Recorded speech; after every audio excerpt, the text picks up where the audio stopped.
exhausted, but you guys are going to be exhausted. You've been filling your brain with a lot of information. I'm Andromeda. I'm a chiropractor for something like 26 years or so. And I'm also the owner of a Pilates studio and a Pilates certified person. So I kind of come from that background. I have scoliosis. I was not diagnosed as a child. It was kind of like suck it up, buttercup. When I had back pain, nobody helped me until I was in my 40s and I figured it out myself. I went to Dr. Marco for my own treatment, sort of as a crash course. You met him earlier today. He's awesome. So that changed my whole world. I was in pain. Can you hear me? Yes. I'm allowed to walk out. Much better. I was in pain. Thank you. I was in pain pretty much all of my waking hours, and I thought that was just kind of my situation.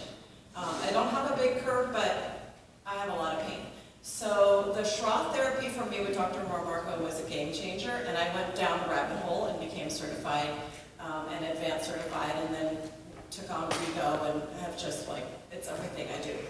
So that's kind of where I'm coming from. I've been to a lot of conferences, chiropractic and Pilates and otherwise, and this one is killing it, I have to tell you.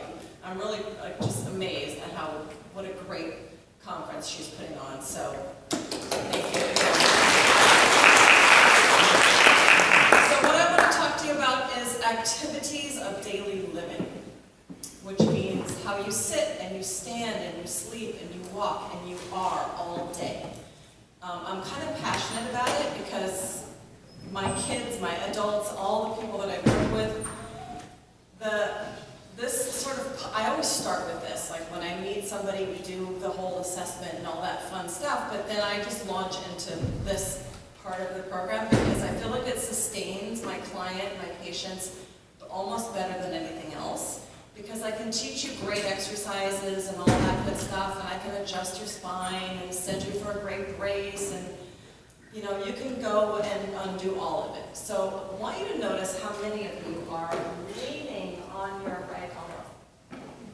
I was kind of watching you from the back. It's crazy how much you lean to the side.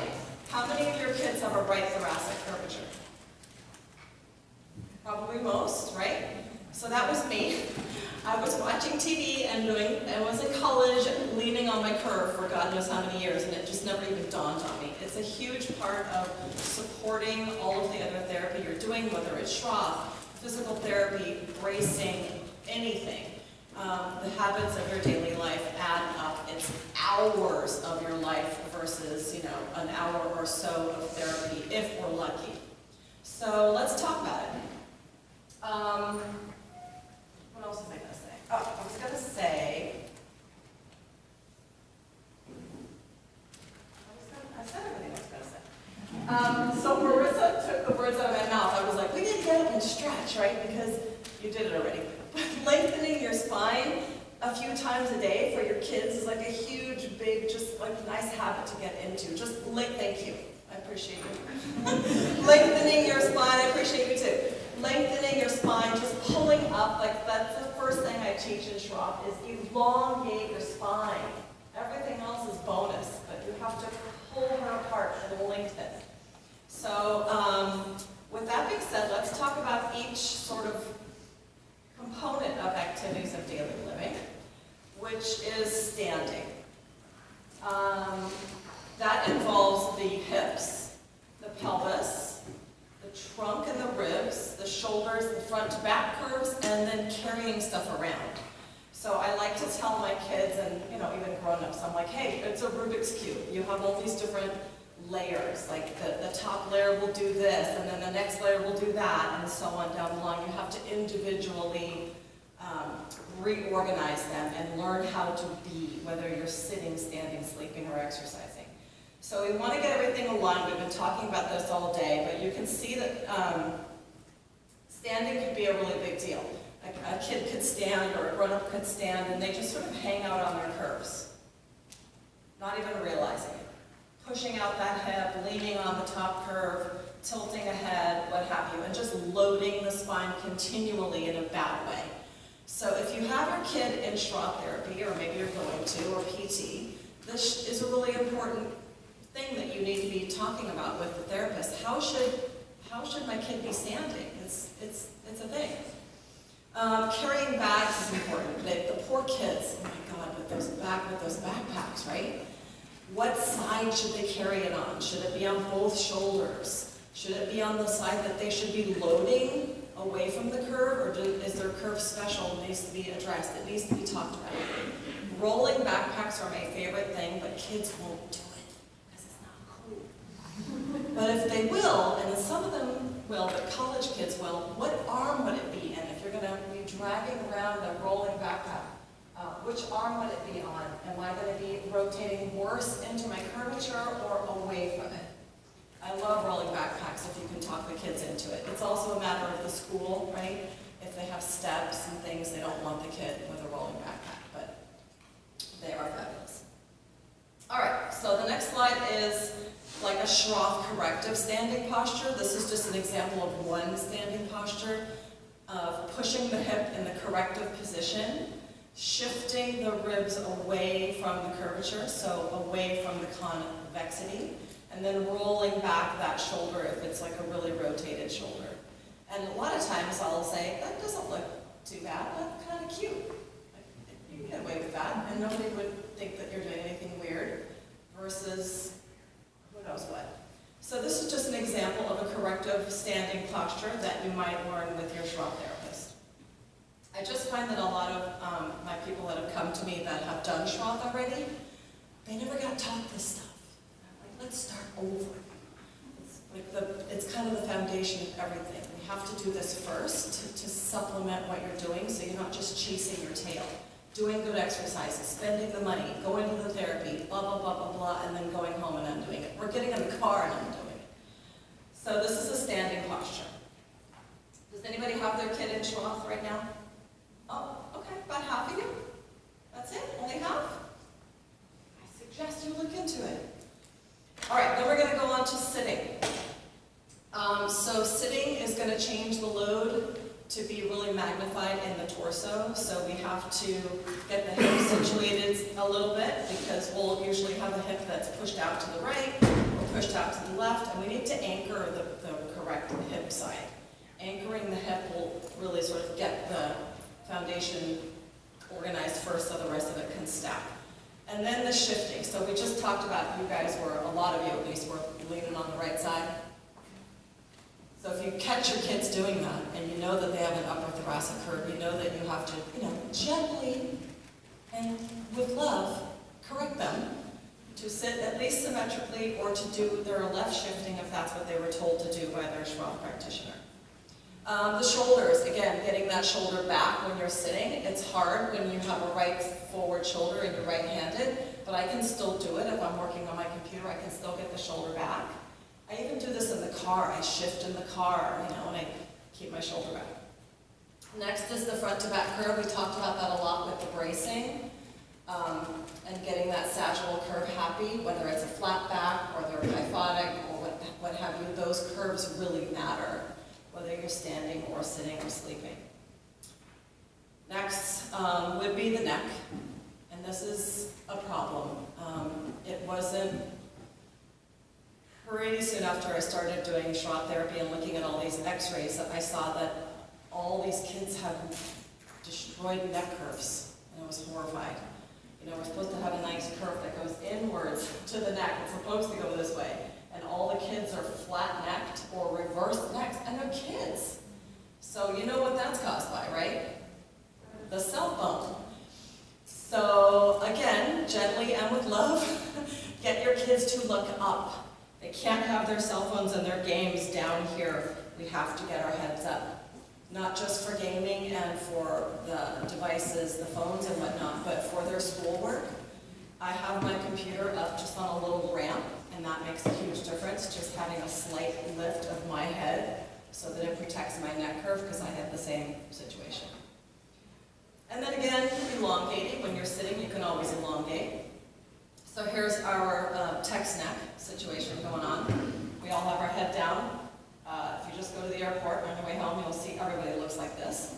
You've got to get that phone up. You've got to do the best you can. It's not easy to hold your arms up, but your neck is worth it. Text neck, I guess, is now an official diagnosis.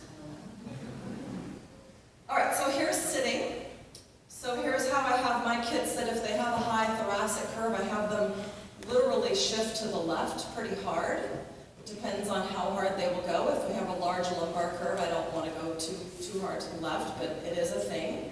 And then crossing the legs, whether they cross to the right or to the left, it does matter, because that will change what the pelvis is doing. Even if they're sitting on the floor with their feet crossed like this, you could tilt the pelvis quite a bit, whether you're crossing your feet one way or the other. It will really impact your pelvis.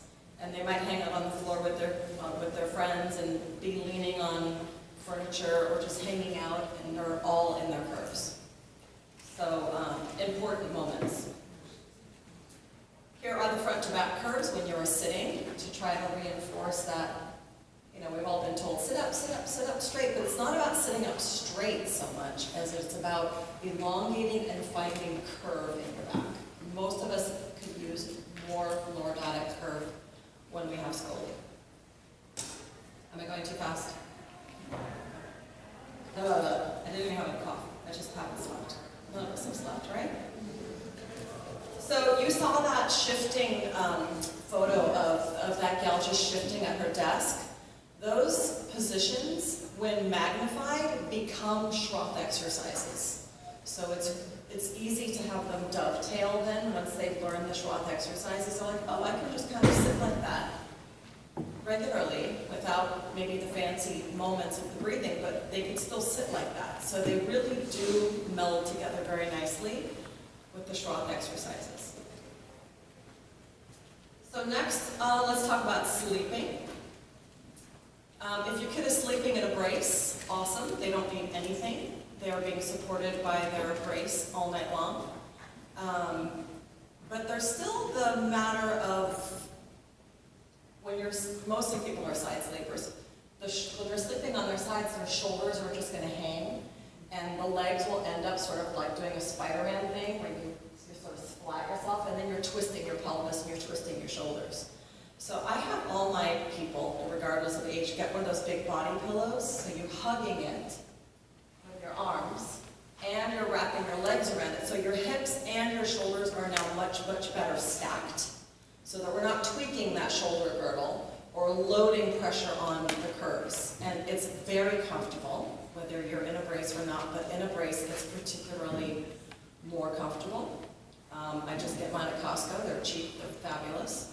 So a side sleeping body pillow is great. If they're not in a brace, you can see that she's doing some pillowing, like bolstering. I feel like I'm yelling. Am I yelling? Okay. It sounds so loud up here. I use bolster pillows in the Schroth exercises, but I like to have them translate to sleeping if they can do it. It really depends on the curve. So this is just an example. And it also will be like, how can they tolerate it? Can it be a big fat pillow? Does it have to be a half pillow? And I just get them on Amazon. But they're really nice and supportive if your kid is like weaning out of a brace or graduated from a brace or just won't wear it. It's nice to have the pillows at least support the curve. And then I mentioned Pilates, so my Pilates clients who have Scoli, when they get on the Pilates machines, that's what they do to support their curves.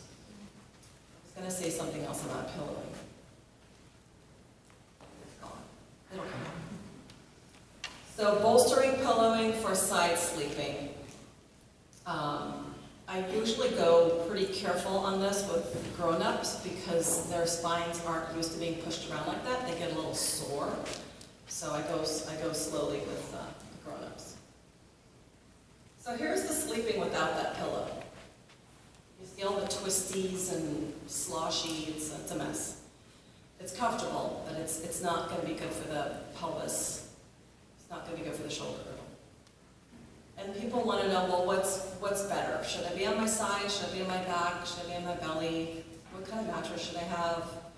Well, belly sleeping is the worst, because I can't fix that. Because you're going to be on your belly, and you're going to be tweaked, and you're going to turn your head really hard. So belly sleeping is the worst if you had to eliminate something. Back sleeping would be the best, because all the curves are just, gravity's neutral. It's fabulous. Most of us can't do that. It's weird. But some people can. Mattresses, the consensus is that just something not crazy soft, like medium to firm is great. If it's really soft, you just sort of fall into that and you have no support. In terms of brand or whatnot, nobody really has any recommendations unless you think of anything, Marissa. Any mattress? Words of wisdom? Yeah. Sleep is key. Yep, that's when all the hormones are surging and melatonin and all that good stuff is happening. So good sleep is very important. Okay, let's talk about, we just spoke a little bit about this today. What sports should they do? What sports should they not do? I actually heard a kid today mention at lunch that she was told by her therapist, don't dance, don't take tango lessons, don't fence. You know, I don't ever want to tell a kid not to do something, because statistically, the kids who exercise, I don't care what it is, their curves do better, because they're just globally stronger and more fit and happier, and they're moving, and it's just healthier for them.